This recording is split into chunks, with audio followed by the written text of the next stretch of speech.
Assalamualaikum warahmatullahi wabarakatuh. Saya bersama Biker Subuhan Pekanbaru Riau. Bagi yang sudah bergabung istiqomah, bagi yang belum segera bergabung. Kiamat sudah dekat. Berkah selalu, sukses. Assalamualaikum warahmatullahi wabarakatuh.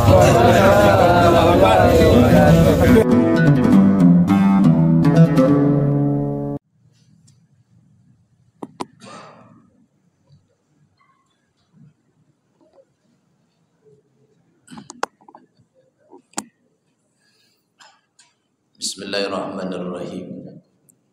Assalamualaikum warahmatullahi wabarakatuh.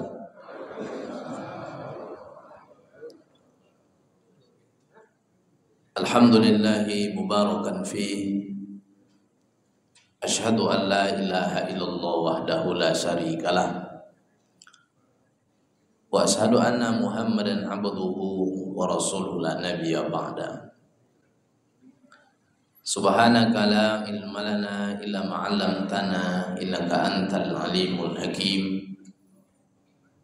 Rabbi shrah li sadri wa yassir li amri wa hlul 'uqdatam min lisani yafqahu qawli. Shadaqallahul azim. Kami hormati Bapak RW, Bapak RT, pengurus masjid, imam masjid, alim ulama, cerdik pandai, tokoh masyarakat, Bapak Ibu, jamaah maghrib yang berbahagia. Kembali kita bersyukur kepada Allah dengan ucapan Alhamdulillah. Malam ini Allah masih memberikan kita nikmat kesehatan, nikmat iman serta hidayahnya, sehingga kita masih bisa merasakan nikmat Allah. Salawat dan salam Allahumma salli ala Sayyidina Muhammad wa ala ali Sayyidina Muhammad. Mudah-mudahan kita diberikan syafaat. Amin ya rabbal alamin. Bapak Ibu yang Allah muliakan, kami berpikir apa kajian yang bagus disampaikan malam ini. Malam ini termasuk hari tenang. Ada masyarakat yang juga berharap ada serangan fajar. Maka hadis yang kami sampaikan malam ini ada 3 pesan Rasulullah sallallahu alaihi wasallam. Qala Rasulullah sallallahu alaihi wasallam, Nabi bersabda dalam hadisnya, Isma sita fa innaka mayyitun. Berbuatlah engkau semaumu, fa innaka mayyitun, sesungguhnya kamu akan mati. Maka hari tenang hari ini sudah banyak di media sosial ketangkap orang yang menerima uang suap. Padahal Nabi mengatakan, kajian kita sebelumnya, la'anallah ar-rasi wal murtasi. Allah melaknat orang yang menerima suap dan tukang suap. Tapi orang tak peduli. Karena orang tak peduli itulah apa kata Nabi? Buatlah akal mau buat, kata Nabi. Mau kalian terima, mau tukang sogok kalian, tukang tim sukses bagi itu silakan. Tapi ingat kata Nabi, yang tukang sogok, yang menyogok, yang menerima sogok, fa innaka maitun, kalian akan mengalami kematian. Bapak Ibu yang Allah muliakan, kadang-kadang kaji hanya sekedar kaji. Yang kami bertanya setiap malam ceramah itu justru jamaah. Setelah disampaikan hadis Nabi, ar-rasi wal murtasi finnar, yang menyogok dan menerima sogok neraka. Kami buat pertanyaan, kalaulah besok pagi habis subuh datang ke rumah ibu, orang mengantarkan duit 1 juta, apakah ibu terima? Terima, Ustaz. Jadi nampaknya umat ini tak kuat hadis Nabi. Maka kemarin dikirimlah angin puting beliung. Jadi daerah Kampar kemarin 2 minggu yang lewat itu ada angin puting beliung. Banyak atap rumah itu yang habis, hilang. Ada 1 rumah tuh sehelai pun tak ada. terbang seluruhnya. Maka kami sampaikan ceramah ketika di Kampar, angin puting beliung itu datangnya setelah ibu-ibu menerima minyak caleg. Sebelum tak datang. Maka saya tanya dengan bapak yang usia 65 tahun, Pak, selama bapak hidup pernah bapak menengok angin secang itu? Tak pernah, Ustaz. Seumur-umur saya tak pernah saya menengok angin sekencang itu. Bayangkan, hampir 65 tahun saya tak pernah. Sebenarnya peringatan dari Allah Subhanahu wa taala. Maka silakan. Yang mau tukang bagi minyak kah dibaginya, gula, duit kah dibaginya, silakan. Wa innaka maitun, tapi ingat kalian akan mati. Maka Nabi waktu perjalanan Isra Mi'raj bertemu orang-orang yang telah mati. Bertanya Nabi kepada orang yang telah mati, bagaimana rasanya mati? Satu orang menjawab, serasa ditusuk dengan pedang 100 kali dengan tempat yang sama. Perut kita diambil pedang ditusuk 100 kali di tempat yang sama. Yang satu menjawab, mati itu terasa kail itu diikat di kulit kita yang basah, kemudian ditarik. Maka itu yang orang yang pernah merasakan mati dalam perjalanan Isra-nya Rasulullah SAW. Maka hari ini orang hanya memikirkan yang penting Ustaz piti dapi Ustaz, yang penting makan lomak Ustaz. Itu yang orang pikirkan. Jarang orang memikirkan bagaimana matinya bisa enak. Maka kalaulah kita mau belajar dengan Abu Dujana. Abu Dujana ini sahabat Nabi yang membuat Rasulullah menangis mendengar cerita Abu Dujana. Karena selesai Nabi sholat, Abu Dujana langsung pulang kabur. Suatu kali Nabi memanggilnya, wahai Abu Dujana, tak sempat zikir, tak sempat berdoa, engkau telah keluar. Apa geranganmu membuat engkau cepat keluar? Wahai Rasulullah, kami keluarga miskin, anak saya banyak. Kami miskin. Tetangga saya memiliki satu pokok kurma yang buahnya lebat. Maka saya pulang cepat, saya takut anak saya duluan bangun. Takut nanti dimakan buah kurma tetangga yang jatuh. Itulah membuat saya habis subuh langsung pulang ya Rasulullah. Dulu ya Rasul pernah saya terlambat pulang dari masjid. Ternyata anak-anak saya ya Rasulullah telah memakan buah kurma yang jatuh milik tetangga kami. Ketika itu saya ambil telunjuk saya ya Rasul, saya masukkan ke dalam mulut anak saya keluarkan. Anak saya pun menangis. Apa kata Abu Dujana kepada anaknya? Lebih baik engkau menangis di dunia daripada engkau menangis nanti di akhirat. Maka pesan ini mesti Bapak Ibu pulang dari ceramah ini nanti habis sholat Isya, tolong keluarkan uang-uang caleg di mulut anak-anak kita. Tanya sama istri, suruh mengangoh ya kok sampai pulang. Jadi Abu Dujana menangis Rasulullah. Ayah tak sanggup menengok kalian menangis besok di mahsyar. Itu kata Abu Dujana, tak sanggup. Maka biarlah kalian menangis di dunia. Daripada menengok ayah kalian menangis di mahsyar, biarlah di dunia ini kalian menangis. Sempatlah kita bermental Abu Dujana, Pak. Tentu tak akan ada calon-calon yang akan berani memberi kita munyok ke duit. Nih Pak, 500, saya Abu Dujana Harapan Raya. Dikasih 5 juta, asik olah. Kalau 5 itu ya ditolak. Jadi kata Nabi, fa innaka maitun, kalian akan mengalami nama kematian. Mati itu lambat laun akan datang. Kadang-kadang kita merasa usia 40 kita masih merasa muda. Berapa umur Pak? Masih 40 Ustaz. Masih 40.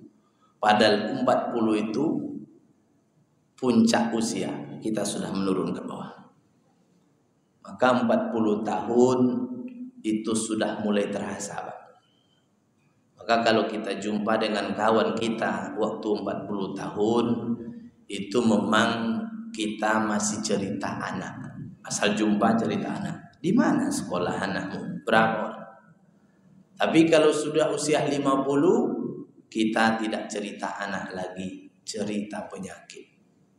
Jumpa di awal bros. Apa bos sakit awal? Awal asam urat. Apa? Gulu.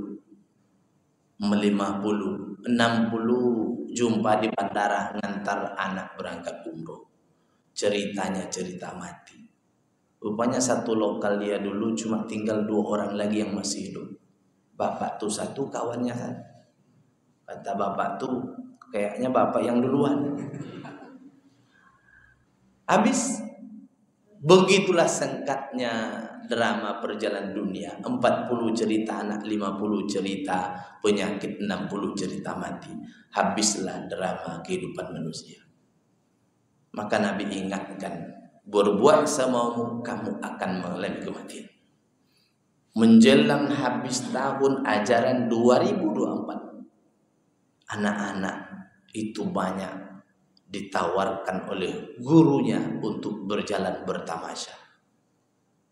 Kadang-kadang murid itu diancam, Pak. Ayahnya cuma tukang angkat buruh pasar. Nah, kata gurunya, siapa yang ikut tamasya ke Sumatera Barat, awas. Bermasalah 8 mata pelajaran. Kena ancam. Berapa ongkosnya Pak Guru? 600.000. Ongkos ke Sumber 600, Pak. Itu baru ongkos, belum penginapan makannya. Jadi kalau ada guru mencari makan kepada muridnya, bisa Ustaz, bisa. Kan bisa kita akal-akali murid itu. Kan murid kan nggak tahu dia kan. Makan aja lah murid itu. Jadi kalau Bapak Ibu ada keluarga jadi guru, ingatkan. Guru itu juga akan mati. Sempatlah yang berangkat setiap tahun muridnya ke Sumatera Barat 200 orang. Ditipunya satu orang 200.000. Kali 5 tahun selama dia menjabat kepala sekolah. Berapa 1.000 orang, 1.000 orang yang dia tipu. Yang justru yang beliau cari nanti di pasar. Orang pernah ditipu. Jangankan 1.000 orang kita tipu orang. 1 orang saja hilang di padang panjang payah jari. Apalagi nanti di padang masa. Silakan.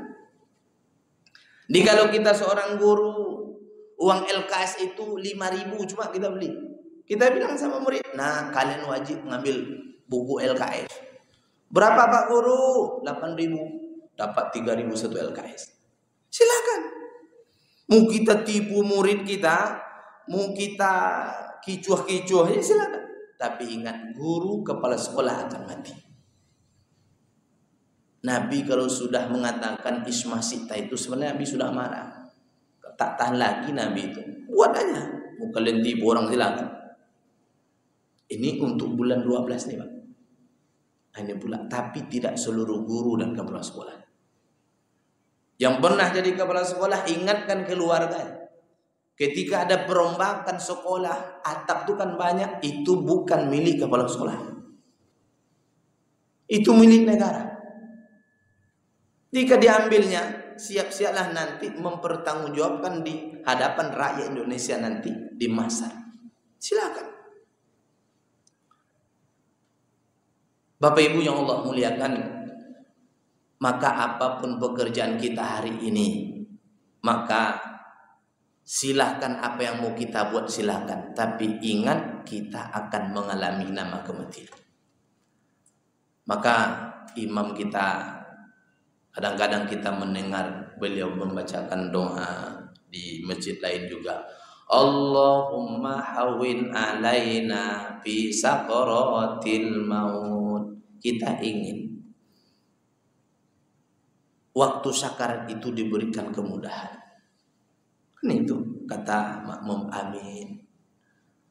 Jadi kita ingin meninggal kalau bisa seperti seorang ibu di Jalan Paus. Meninggalnya sedang sholat. rakaat kedua sholat subuh. Apa hebat ibu itu Ustaz? Rupanya sebelum dia meninggal, beliau mengatakan ke gori masjid, Ustaz, kalau ibu nanti meninggal, ibu berdoa kepada Allah agar suami ibu dipanggil 3 hari setelah ibu meninggal dunia.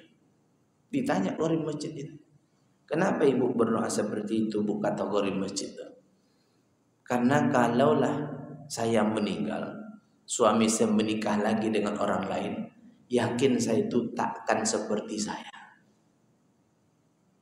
Ibu tuh meninggal dunia dalam keadaan sholat subuh 2 rakaat, itu rakaat kedua. Ada 2 yang sangat luar biasa. Pertama, sholat berjamaahnya jarang beliau tinggalkan. Yang kedua, taat dan bakti kepada suaminya. Jadi kata ibu tadi, suami saya itu jangankan buat air teh, air putih saya tak pernah dia mengambil. Begitu mantap pelayanan kepada suami. Maka ibu-ibu kalau ingin matinya sedang sholat, patulah sama laki. Kalau dilarang laki itu jangan ikut senam aerobik, jangan ikut senam aerobik. Engkau bini gini duha rajin pak, tapi garang dengan suami. Jangan ikut senam aerobik di dipo tuh, terserah awak lah bang. Memang tak boleh kita senam Ustaz. Ada kemarin seorang bapak ditabrak mobil, nengok ibu-ibu senam di halaman pak. Ibu-ibu tuh kan senam, bapak tuh pakai sepeda, bapak tuh udah lama tak menikah, nengoklah, ditabrak oleh mobil. Siapa yang salah? Ibu-ibu yang senam.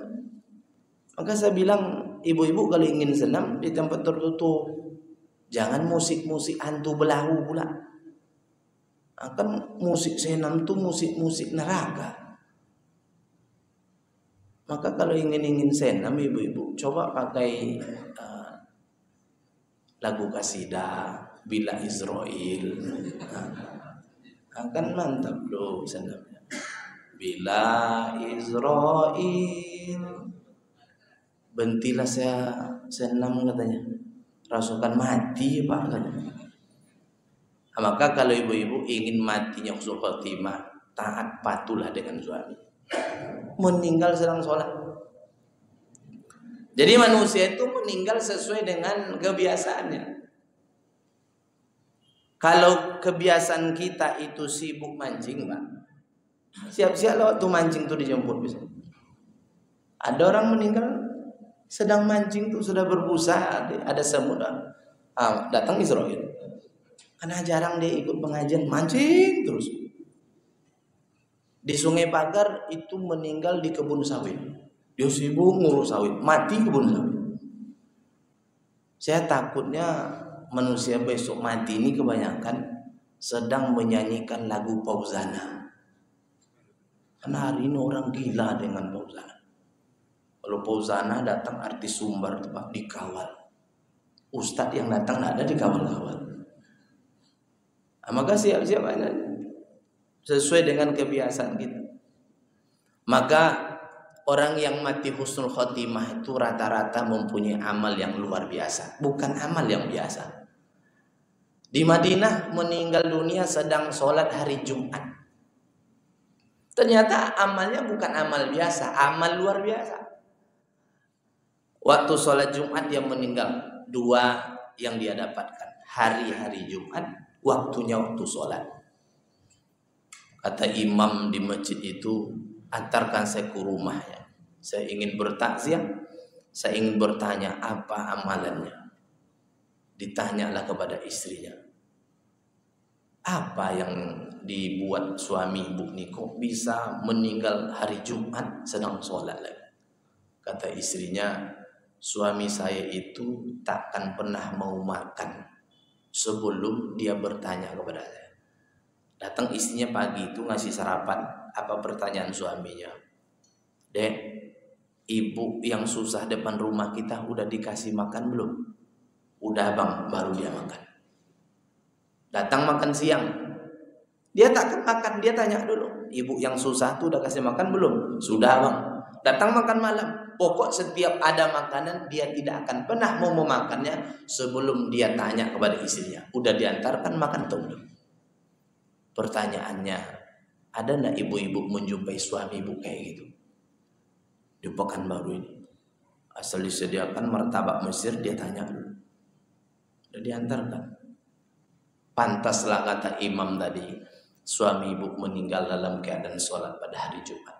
Amalnya bukan amal biasa, amalnya amal luar biasa. Yang kedua, kita ingin meninggal dunia dalam keadaan husnul khotimah. Husnul khotimah itu man akhiruhu kalamuhu la ilaha illallah dakhalal jannah. Setidaknya kita mampu mengucapkan akhir kalam kita la ilaha illallah. Maka ini yang pesan Nabi yang pertama. Kalau umat ini tak bisa diingatkan lagi, dibacakan hadis, tak mau lagi, mampan lagi, kata Nabi, buatlah apa yang kalian mau buat, tapi ingat kalian akan mati, kata. Bapak Ibu yang Allah muliakan, maka ketika kita mati bukan habis perkara, maka perlu diluruskan protokol waktu ada kematian. Apa kata protokol itu? Mari kita antar jenazah ini ke tempat peristirahatan yang terakhir. Siapa bilang istirahat? Kalau mati datang masalah baru. Awal perjalanan panjang ini justru ketika datang kematian, itu start pertama perjalanan panjang. Dunia ini perjalanan yang sangat pendek, tapi perjalanan panjang dimulai ketika kematian datang, menjelang nanti surga dan neraka. Menurut pendapat ulama dan sebuah hadis, 50.000 tahun perjalanan. 50.000 tahun bukan hitungan dunia, hitungan akhirat. Jadi ternyata perjalanan dunia ini tak ada apa-apanya. 50.000 tahun. Bayangkan sudah berapa lama ayah datuk nenek kita berada di kubur, ternyata kiamat juga belum datang. Maka orang yang cerdas itu, kata Nabi, bukan calon gubernur, bukan calon wali kota, bukan. Orang yang cerdas, kata Nabi, mandana nafsahu wa amila ba'dal maut. Orang yang mampu menundukkan nafsunya, kemudian memikirkan amal untuk kematiannya. Maka kita heran juga cerita-cerita tengah masyarakat.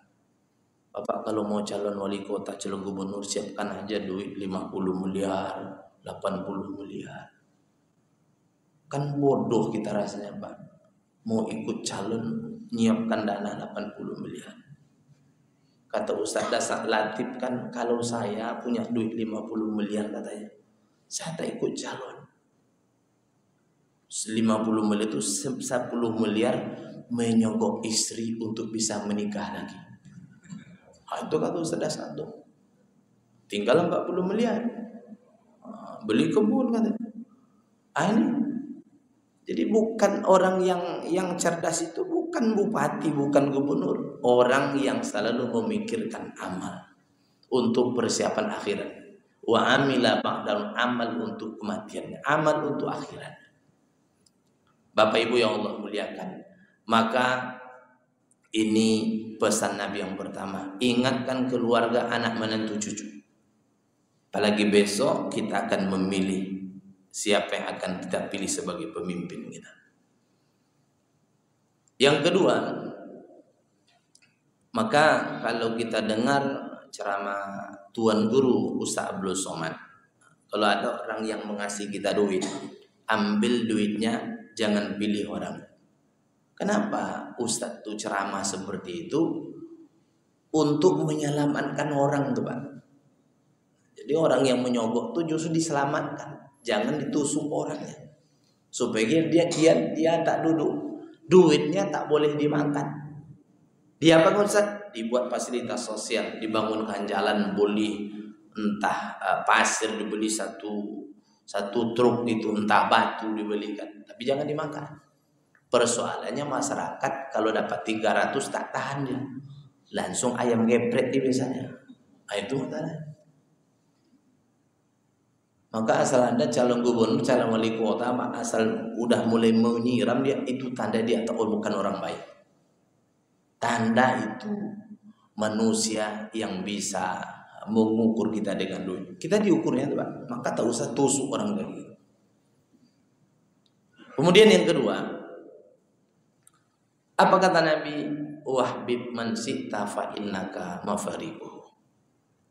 Cintailah oleh kalian apa yang kalian cintai, tapi ingat, fa innaka mafariquh. Apa yang kalian cintai, kalian akan berpisah dengannya.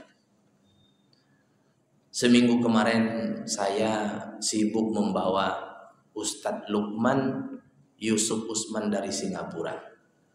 Beliau guru tarikat di Singapura. Saya bawa keliling Kabupaten Kampar sampailah di 13 Koto Kampar PLTA sana, sampailah menginap di Kecamatan Kampar Kiri Hulu. Dari Gemah itu naik sampai 2,5 jam. Sampai di Desa Orkuning, hampir maghrib menangis Tuan Guru dengan rombongan. Yang dia tangiskan mendengar berita PLTS desa sana sudah rusak 3 bulan. Jadi masyarakat sana tak masuk PLN, yang hanya ada PLTS. Rusaknya sudah 3 bulan. Kalau sudah mulai datang malam, mulailah pakai lampu palito, pakai minyak tanah.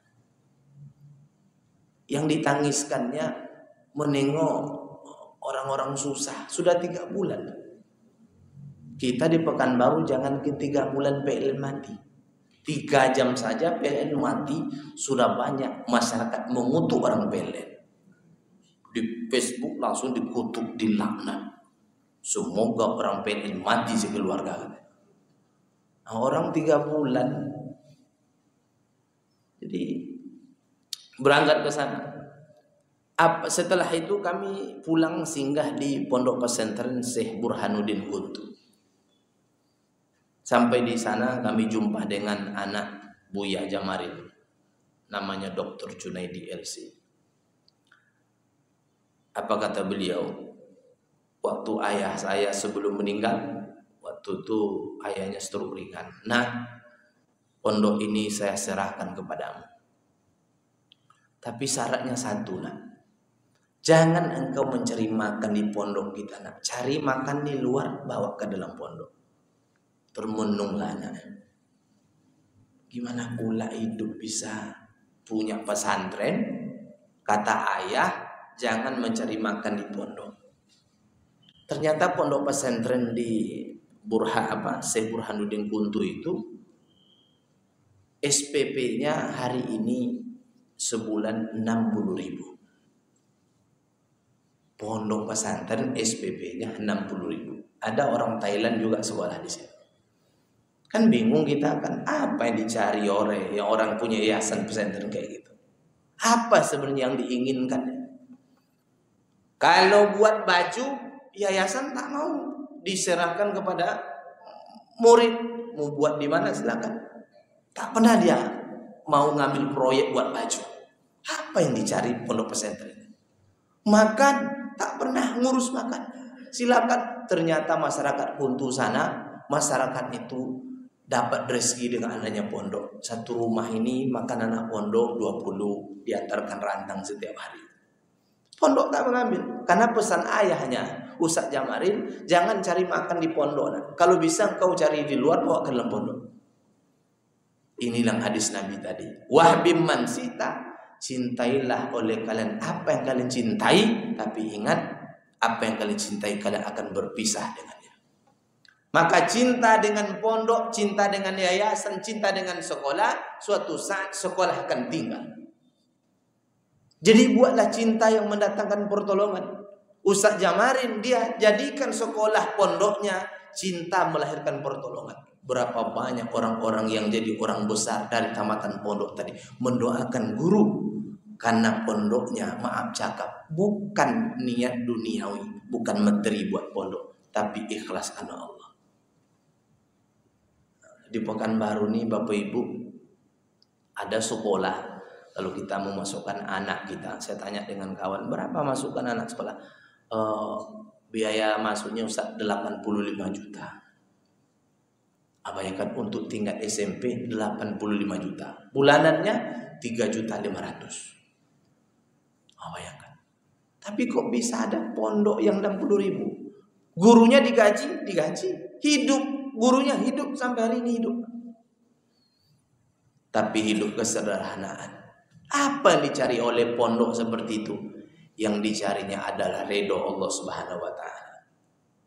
Artinya Buya Jamarin ingin anaknya bisa berjumpa dengan bapaknya nanti di hari kiamat. Itulah pondok yang bisa membantu kita nanti di hadapan Allah Subhanahu wa taala.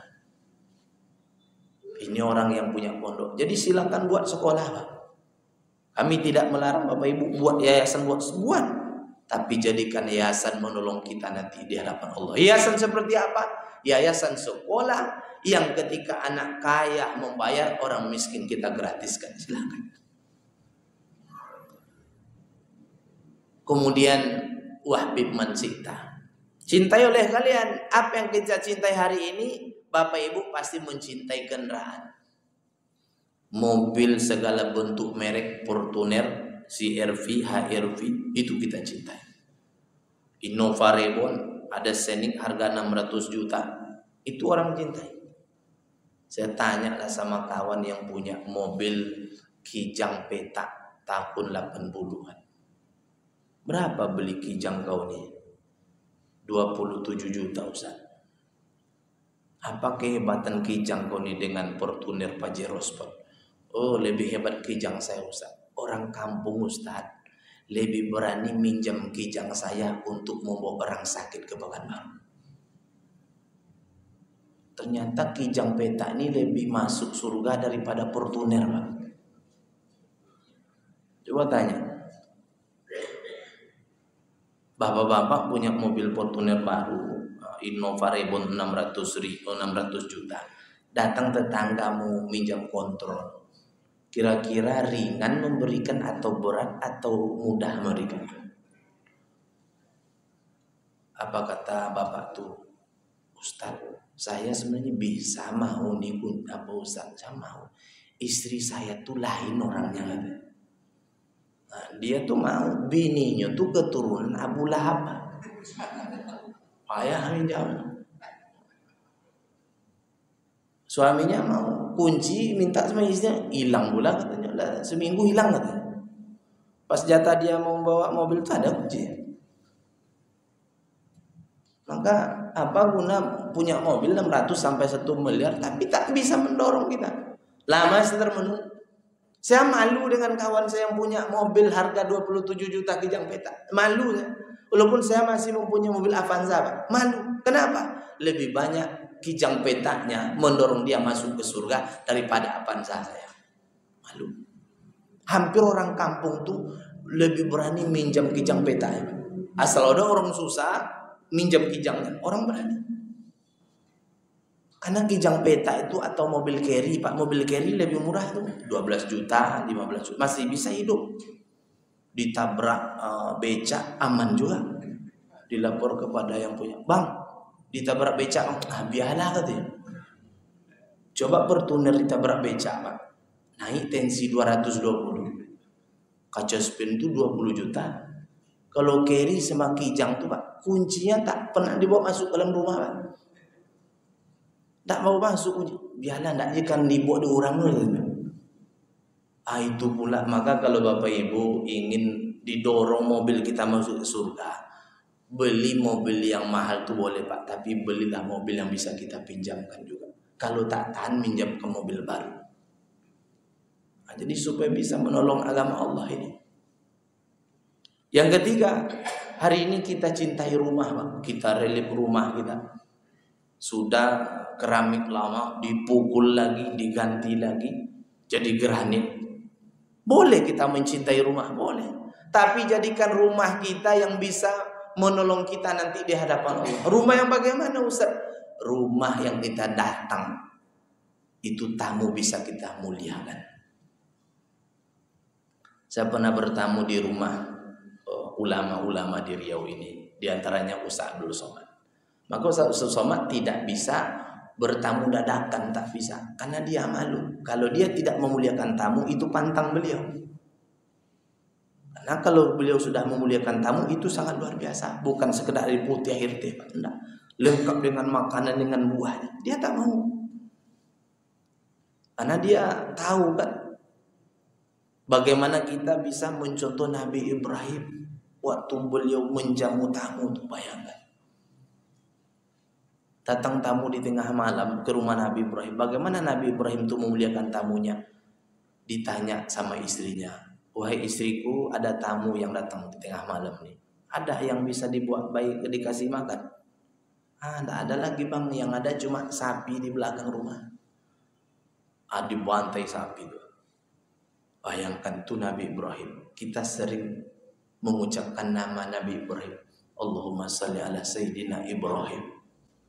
Kita sering sebut namanya, tapi kita jarang mengikuti sunnah. Apa sunnah Nabi Ibrahim? Kalau datang tamu, dibantainya sapi. Maka kalau besok datang tamu ke rumah bapak ibu, bantailah sapi. Ustaz, sapi kami tak ada, bantai kambing. Ustaz, kambing tak ada Ustaz, bantai ayam.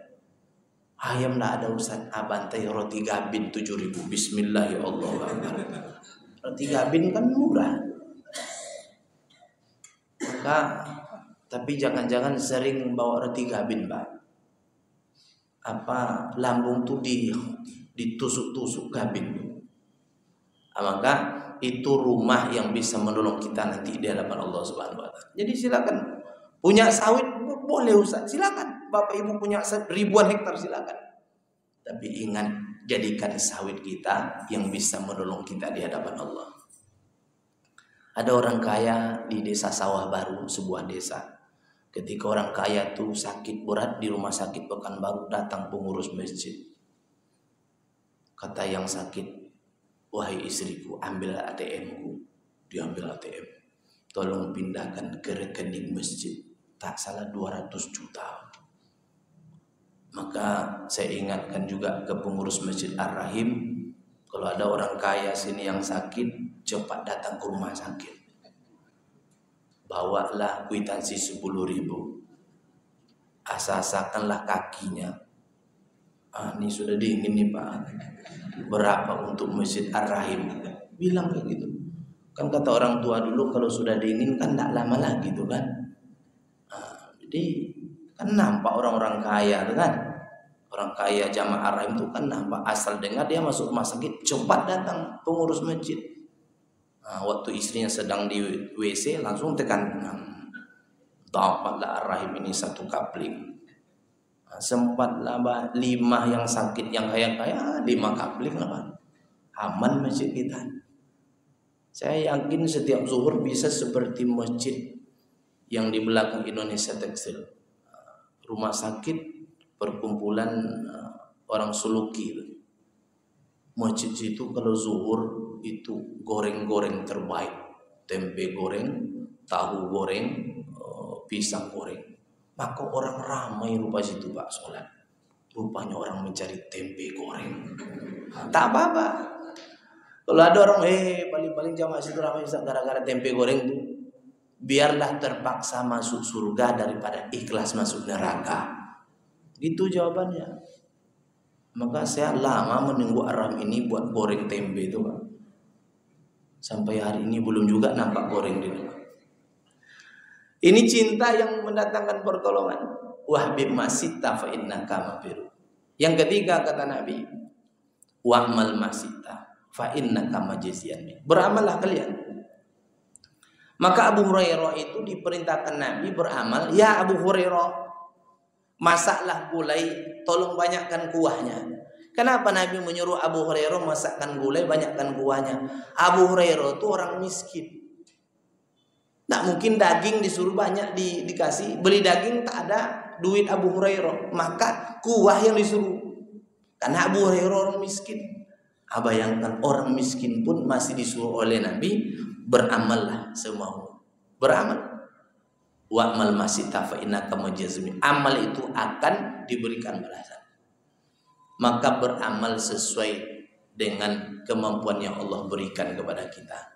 Bapak Ibu yang memiliki suara emas, jadikan suara kita untuk bisa mengumandangkan azan. Alhamdulillah Pekanbaru hampir rata-rata masjid yang azan itu dengan suara terbaik. Tapi kalau di daerah-daerah Pak, banyak azan-azan di daerah tuh azan masih menakutkan. Bukan orang bertambah mau datang ke masjid, orang takut. Kalau Bapak tuh azan, orang takut Pak. Karena yang orang azan di sana orang yang sakit paru-paru, sesak nafas. Jadi dia azan tuh sambil bersandar ke dinding. Karena orang tak ada lagi yang mau azan. Kemarin kami sholat subuh di desa Urkuning tuh Pak. Kalau subuh tuh jamaahnya cuma 4 orang. 4 orang masuk imam.